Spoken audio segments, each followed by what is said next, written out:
भाजपा का एक और घोटाला आया सामने। इस रिपोर्ट ने किया बड़ा खुलासा। भाजपा फिर हुई बेनकाब, क्या बसपा भी है शामिल? जी हां दोस्तों, आपने बिल्कुल सही सुना। मैं हूं पराग महेंद्र और आप देख रहे हैं नेशनल चौपाल। जैसा गौरतलब है, आने वाले लोकसभा 2024 के चुनाव आ रहे हैं और आप जानते हैं कि जिस प्रकार चुनाव आते हैं, इस चुनाव में किस प्रकार तमाम राजनीतिक पार्टियां धड़ल्ले से पैसा खर्च करती है। जी हां दोस्तों, आप बिल्कुल सही समझ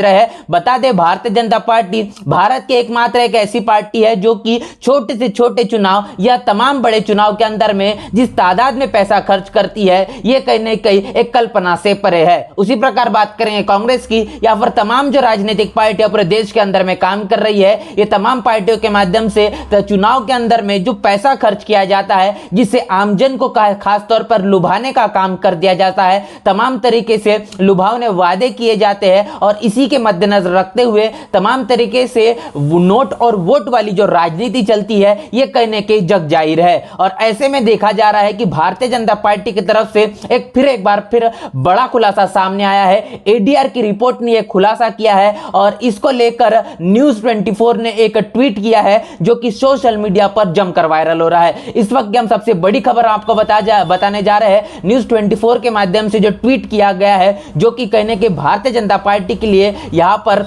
एक तलवार गर्दन पर खड़ी हो चुकी है, जिसको हम आपसे सीधा साझा करेंगे। न्यूज 24 का यह कहना है कि 2016 से 2022 के बीच बीजेपी को मिला 10,122.031 करोड़ रुपए का चंदा। एडीआर ने की रिपोर्ट में खुलासा। और इसी के साथ साथ कांग्रेस को लेकर भी बात कही गई है कि कांग्रेस को करीब 1547 करोड़, जबकि टीएमसी को मिला 823 करोड़ रुपए का चंदा। तो आप यहां से अंदाजा लगाया जा सकता है कि 10,000 करोड़ से अधिक जो चंदा भारतीय जनता पार्टी को मिलता है। कांग्रेस की बात करें तो 1547 करोड़ रुपए का चंदा मिलता है, टीएमसी को तकरीबन 823 करोड़ रुपए का चंदा। आप सोच सकते हैं, कल्पना कर सकते हैं कि इस देश के अंदर में 10,000 करोड़ रुपए का चंदा अगर किसी पार्टी को मिलता होगा तो आखिर उनका सत्ता में आना किस प्रकार तय नहीं हो सकता। सबसे बड़ा यहां पर सवाल यह उठता है कि देश के अंदर में तमाम जो भारत का जो जीडीपी है या फिर देश के अंदर में जो टैक्स को पे करने वाले, टैक्स को अदा करने वाले जो लोग हैं, ये आखिर कौन है?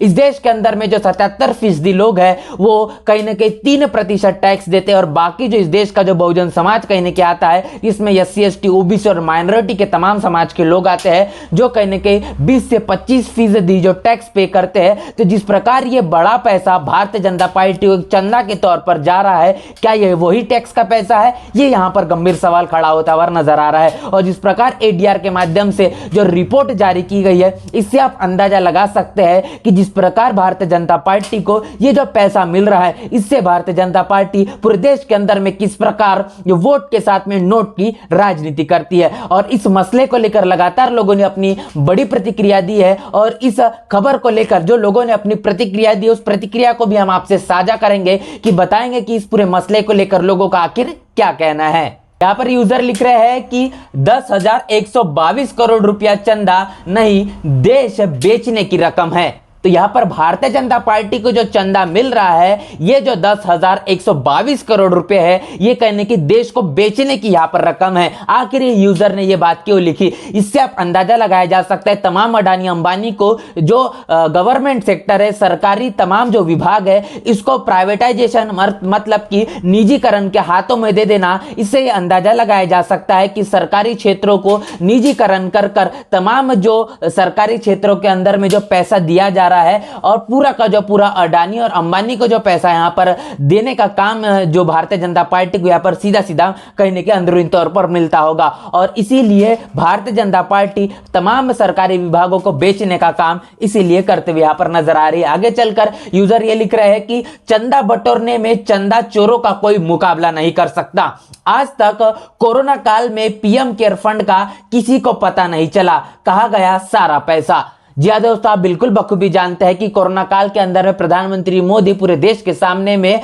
आकर तमाम जो उन्होंने बड़ी बड़ी बातें की, पीएम केयर फंड को लेकर उन्होंने पूरे भारत से जो पैसा बटोरा, इसका किसी भी तरह का कोई हिसाब देखने को नहीं मिलता। गैर कानूनी तरीके से ये कहने के पैसा जमा किया गया था, ऐसा भी तमाम लोगों का यहाँ पर सवाल निशान उस वक्त खड़ा किया गया था और वो सवाल आज तक के बरकरार है। और उसी तरीके से तमाम भारतीय जनता पार्टी के माध्यम से हो या फिर प्रधानमंत्री मोदी के माध्यम से पूरे देश की जनता से अनेकों जो पैसा बटोरा गया है, ये चंदा बटोरने में चंदा चोरों का कोई मुकाबला नहीं कर सकता, यहां पर ये बड़ी बात कही गई है। इसी के साथ साथ आगे यूजर का कहना है कि एक ही मकसद, एक ही ध्येय, जनता को लूटो मौज करो। भारतीय जनता पार्टी का जो नारा है सबका साथ सबका विकास, यहां पर यूजर का कहना है कि तमाम जनता के पैसे को लूटो और मौज करो। भारतीय जनता पार्टी के पूरे देश के अंदर में जिस प्रकार कार्यालय हो या उनके माध्यम से तमाम उनके राजनीति करने का एक अंदाज हो, इससे आप समझ सकते हैं कि सोशल मीडिया से लेकर तो तमाम मेन स्ट्रीम की मीडिया हो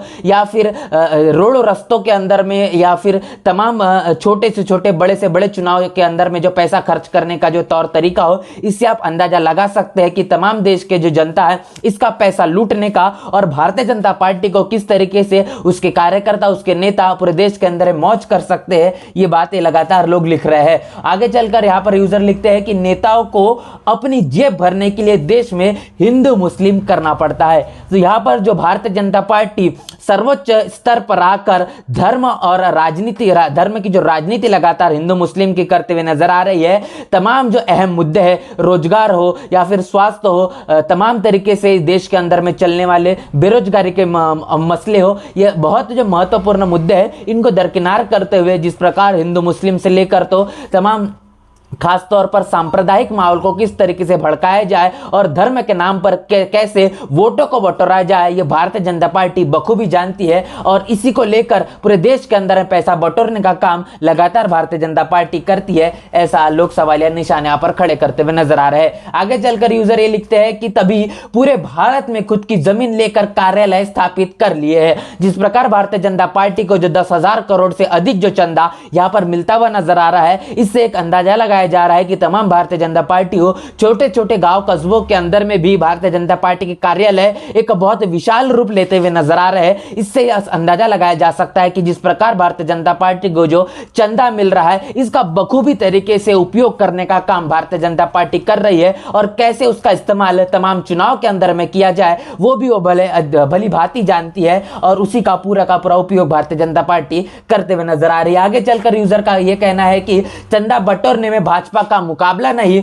शीला पूजन, राम ज्योति, राम रथ, राम मंदिर से होते हुए सत्ता की मलाई। तो आप बखूबी जानते हैं कि आने वाला लोकसभा का 2024 का चुनाव है और इसके साथ साथ में राम मंदिर बनाने का जो मसला चल रहा है, इससे आप एक अंदाजा लगाया जा सकता है, अनुमान है यहाँ पर आप साफ तौर पर लगाया जा सकता है कि आने वाले लोकसभा 2024 के चुनाव है, यह भारतीय जनता पार्टी क्या इसी राम मंदिर को लेकर लड़ने वाली है। राम मंदिर को बनाने का काम जिस प्रकार लगातार कांग्रेस ने कहा, राम मंदिर को बनाने का मुद्दा लगातार उठाने को कहा, जैसे जैसे चुनाव आया वैसे वैसे कांग्रेस ने राम मंदिर को बनाने का बड़ा मुद्दा लगातार उठाने का काम किया, लेकिन यह मुद्दा असल में जमीनी स्तर पर उतर नहीं पाया। राम मंदिर को बनाने का काम कांग्रेस तो नहीं किया, लेकिन जब भारतीय जनता पार्टी की सरकार आई तो उसके बाद में भारतीय जनता पार्टी ने इस राम मंदिर को बनाने के लिए अहम भूमिका निभाई और राम मंदिर बनता हुए भी नजर आ रहा है। तो क्या आने वाले लोकसभा 2024 के चुनाव इसी राम मंदिर को लेकर भारतीय जनता पार्टी वोटों को बटोरने का काम करेगी? फिर एक बार ओबीसी समाज को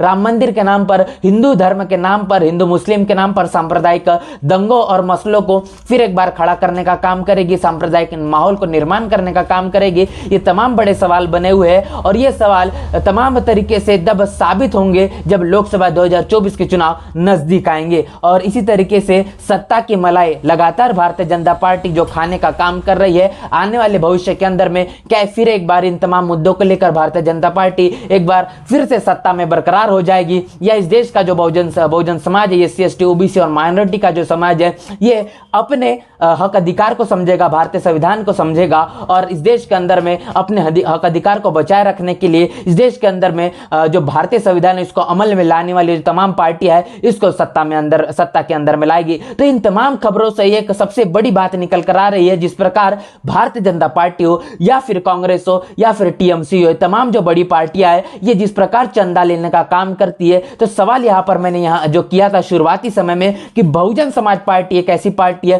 कि पूरे देश के अंदर में तीसरे नंबर पर हमको नजर आती है, जो राष्ट्रीय पार्टी अपने आप को बताती है। और देश के अंदर में जिस प्रकार इस राष्ट्रीय पार्टी की बड़ी नेता जो उत्तर प्रदेश के अंदर में अपने बड़ी शख्सियत रखती है, पूरे भारत के अंदर में प्रधानमंत्री मोदी के जो प्रधानमंत्री पद के प्रबल दावेदार के रूप में अभी निकलकर साबित हो रही है। और ऐसे में बहुजन समाज पार्टी किस तरीके से अपनी पार्टी को चलाती है, तो यहां पर इतिहास के अंदर में माननीय कांशीराम साहब के माध्यम से जो कारवा चलता हुआ आ रहा है, जो बहुजन समाज पार्टी को चलाने का काम लगातार देखने को मिल रहा है कि तमाम जो बहुजन समाज पार्टी के नेता है, उसके पदाधिकारी है, उनके समर्थक है, वो अपने पार्टी को पैसा एकजुट करते हैं और उस पैसे को बहुजन समाज पार्टी को दिया जाता है। और तमाम जो गरीब है, मेहनतकश लोग है, जो छोटे व्यापारी है, ये तमाम लोग पैसा इकट्ठा कर अपनी खून पसीने के पैसे को बहुजन समाज पार्टी में लगाते हैं और उसके बदौलत बहन मायावती और बहुजन समाज पार्टी ये पूरे देश के अंदर में अपना जनाधार बढ़ाने के लिए, अपने वोटों को बटोरने के लिए और अपने बहुजन समाज के तमाम विरासत को, उनके विचारधाराओं को जन जन तक पहुंचाने का काम करती है। तो इससे अब अंदाजा लगाया जा सकता है कि तमाम धन्ना सेठों से जो चंदा बटोरने का काम भारतीय जनता पार्टी, कांग्रेस और TMC करती है, और उसके मुकाबले में बहुजन समाज पार्टी तमाम अपने मेहनतकश जो गरीब समाज से आने वाले छोटे व्यापारी हो, इन लोगों से पैसा बटोरती है और उसके बाद में अपने पार्टी को चलाने का काम करती है। तो यहां पर इससे आप अंदाजा लगाया जा सकता है कि अगर बहुजन समाज पार्टी सत्ता में आ जाती है तो ये आखिर किसका काम करेगी। यहां पर तमाम बहुजन महापुरुषों ने सवालिया निशान खड़े किया था और लगातार तमाम मनुवादी पार्टियों को यह सवाल किया था कि जो सहारा देता है वो इशारा करता है, जो इशारा देता है वो सहारा देता है। ये तमाम बड़ी बातें कही थी। इसका मतलब यह है कि अगर अडानी, अंबानी और तमाम धन्ना सेठों से भारतीय जनता पार्टी अगर पैसा लेती है, चंदा लेती है, तो सत्ता में आने के बाद में इनका ही कहने के काम करने का काम जो भारतीय जनता पार्टी करती है, कांग्रेस करती है। लेकिन बहुजन समाज पार्टी जिस प्रकार तमाम बहुजन समाज से, मेहनतकश लोगों से, गरीब और मेहनतकश के साथ साथ छोटे व्यापारियों से जो पैसा लेने का काम करती है, उनके माध्यम से अपनी पार्टी को चलाती है। जब बहुजन समाज पार्टी सत्ता में आ जाती है तो इनका ही काम करने का, इनके हक अधिकारों के लिए, भारतीय संविधान के लिए और इस देश के अंदर में समता, स्वतंत्रता, बंधुता और न्याय को प्रस्थापित करने का काम करती है। और ये इतिहास के अंदर में भी हमको देखा गया, जब बहुजन समाज पार्टी की 4-4 बार सरकार आई, उस समय में जिस प्रकार तमाम इस देश के अंदर में, खासतौर उत्तर प्रदेश के अंदर में रहने वाले SC ST OBC और माइनॉरिटी लोगों के लिए जो काम किए गए, इससे आप अंदाजा लगाया जा सकता है कि बहुजन समाज पार्टी सत्ता में आने के बाद किस प्रकार का काम करती है। और केंद्र के अंदर में अगर बहुजन समाज पार्टी अगर सत्ता में आ जाती है तो वही तमाम तरीके काम जो उत्तर प्रदेश के अंदर में किए गए वो पूरे भारत के अंदर में होते हुए नजर आएंगे। तो आप समझ सकते हैं कि जिस प्रकार इस देश के अंदर में जो राजनीति चलती है और जो चंदा देने का काम बड़े धड़ल्ले से चलता है और इसका काम जिस प्रकार चुनाव आते आते किया जाता है, आखिर कौन किसका काम करता है और कौन किसके लिए इस देश के अंदर में काम कर रहा है। सबका साथ सबका विकास, ये कितना बड़ा ढकोसला है, ये कितना बड़ा खोखला यहाँ पर नारा साबित हो चुका है। और इस देश के अंदर में तमाम नारे लगातार चलते हैं, लेकिन तमाम जो जनता के मुद्दे हैं वो जस के तस बने रहते हैं। इस पूरे मसले को लेकर क्या आपकी राय प्रतिक्रिया कमेंट बॉक्स में लिखकर जरूर बताएं। न्यूज़ 24 के माध्यम से जो बड़ा खुलासा ADR के रिपोर्ट के माध्यम से किया गया, इसको लेकर क्या आपकी राय प्रतिक्रिया है, और साथ ही साथ बहुजन समाज पार्टी किस तरीके से पूरे देश के अंदर में अपने बहुजन महापुरुषों के विचारधारा को और अपने पार्टी को चलाने का काम करते, इसको लेकर क्या आप सोच रखते हैं, उसे भी लिखकर कमेंट बॉक्स में जरूर बताएं। बने रहे नेशनल चौपाल के साथ, मिलते हैं नए वीडियो में, तब तक के लिए जय भीम, जय भारत। बहुजन विचारधारा को घर घर तक पहुंचाने के लिए हमारे YouTube चैनल को सब्सक्राइब करें, लाइक करें, कमेंट करें, शेयर करें और बेल आइकन की घंटी दबाना ना भूलें।